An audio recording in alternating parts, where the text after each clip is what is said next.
Quand vous arrivez dans une famille, vous trouvez que votre partenaire a les problèmes avec sa famille. Que ce soit son père, sa mère, ses frères ou ses sœurs, et des fois même les enfants qu'il a eu avant, hein, ils ne s'entendent pas. Avant de vouloir recoller les morceaux, je parle surtout des couples mixtes. D'accord? Parce que chez nous, les Africains, la famille est sacrée. On ne garde pas dent à sa maman. On ne garde pas dent à son papa ou bien à ses frères et sœurs. Ça veut dire que quand tu vas les raconter, si tu racontes à une personne qui est très famille, la personne va te dire que ma chérie, quel que soit ce que tu vas dire, ça reste ton frère, ça reste ta sœur, ça reste ton papa, ça reste ta maman. D'accord? Et pire, quand ce sont tes enfants, on va te dire que, ah, tu vas faire comment? Ce sont tes enfants. Mais chez eux, ce n'est pas pareil. D'accord? Donc, quand tu arrives, tu trouves qu'il y a des problèmes avec X ou bien Y, ma chérie. Si tu n'es pas à l'origine des problèmes en question, ça ne te regarde pas.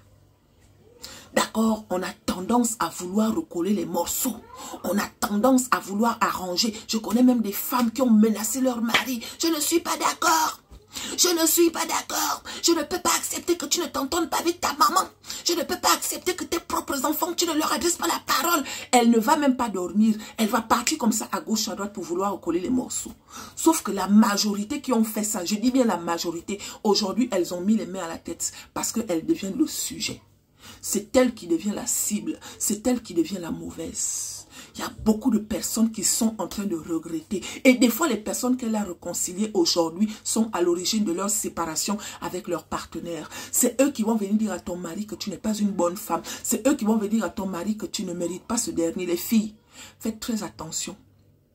D'accord? Ce n'est pas dans tous les problèmes qu'il faut mettre la main.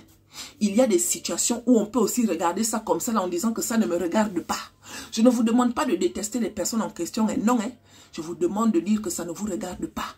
Et quel que soit ce qui se passe, quelle que soit l'ambiance qu'il y a, n'oubliez jamais que vous êtes la pièce rapportée.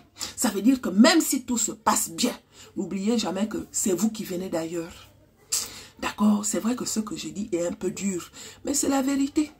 Dans les couples mixtes, si vous voulez être bien là, ne vous occupez pas de ceux qui se regardent à gauche. Parce que les gens là, dans la majorité des cas, c'est des personnes qui sont très solidaires quand il y a le malheur.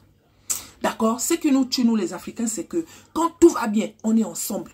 Tout le monde est derrière toi. Mais quand il y a le malheur, tout le monde te tourne le dos. Tandis que chez les Blancs, quand tout va bien, des fois chacun est dans son coin parce qu'on considère que la personne va bien, la personne n'a pas besoin de nous. Mais quand il y a le malheur, ça veut dire qu'au moment où il y a le divorce là, tu vas remarquer que même les personnes qui ne te regardaient pas, les personnes qui ne te parlaient pas, vont venir se mettre derrière ton mari comme ça là en disant que tu n'as rien à faire ici. C'est là où ils vont te rappeler ce que tu as fait depuis.